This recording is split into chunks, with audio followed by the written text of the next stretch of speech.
I'm a pony again.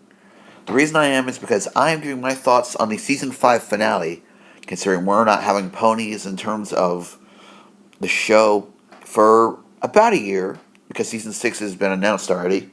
Might as well give my thoughts on it, so here I go. We start our adventure off at Celestia's School of Magic, with cameos by Lemon Hearts and Moondancer as Twilight is giving a speech to the students there. When Twilight comes home, Starlight Glimmer is there sitting on Flutter's throne, fixes Star Swirl's spell, and travels back in time. Twilight soon follows. Starlight, being the magical mare she is, decides to go back in time and freeze Rainbow Dash, henceforth canceling the rainbow from happening. So now, what does the present look like? My goodness, it's a disaster. As Twilight meets up with Applejack reveals she knows nothing of the rest of the main six, and she says that Sombra and Equestria are in a giant war. It also says that people work night and day just to stop Sombra from invading, and they're easily convinced. So while the war is going on, we see that different things like Pinky and Maud are actually part of it, and Rainbow Dash has a cybernetic wing.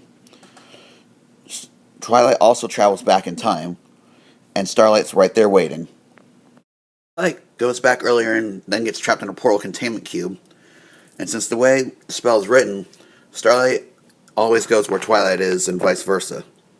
Falling out of the companion cube, Twilight and company, or Twilight and Spike rather, see Fluttershy telling the bullies not to tease Fluttershy, which henceforth stops the rainbow from happening yet again. The episode ends, Twilight awakes into the present day where the changelings invade Ponyville.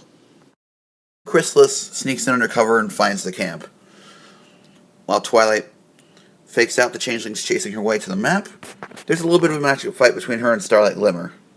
Running away from Timberwolves, Twilight and Spike find themselves at the castle of the two sisters where they wanted to Nightmare Moon.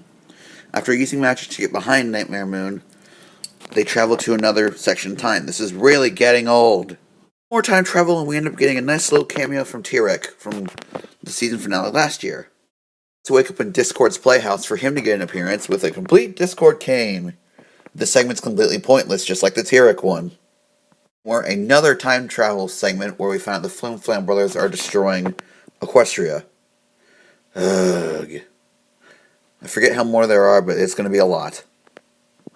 One more failed attempt leads Starlight and Twilight into an impasse where Twilight just wants to show Starlight the future. And we end up seeing that no matter what happens, the future will just be darker every time. So they time travel one last time, hopefully. Some development for Starlight Glimmer. She rejects friendship because she lost her best friend as a filly because he got his cutie mark. That's why she's been so uptight about cutie marks, and she hasn't made a friend since because she was too afraid to go out and ask. And she didn't want to lose that too. Twilight saves the day with a friendship speech as the rainbow lands, and Starlight Glimmer is automatically accepted by everybody. And no lead up, it's odd. I found myself screaming at the TV so much when I saw this a few days ago, but it's an okay. I like it, but it's not the best finale yet. I still give that to Season 4's finale. Overall, it's a good episode. Give it a watch. The song's pretty good, too. I give it a B+, because they just try to fit too much in 2 episodes. The only really big issue I have is that Starlight Glimmer is going to be a main cast, and kind of has no reason to be on the main cast.